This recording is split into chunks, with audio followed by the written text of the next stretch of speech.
أعوذ بالله من الشيطان الرجيم.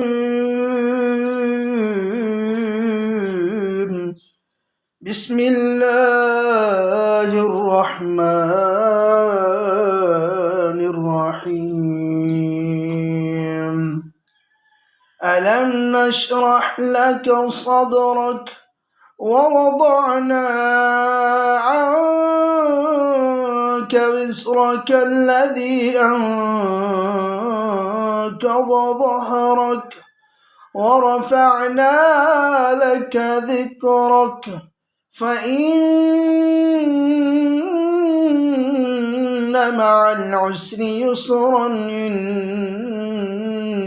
مع العسر يسرا فإذا فرغت فانصب وإلى ربك فارغب. صدق الله العظيم.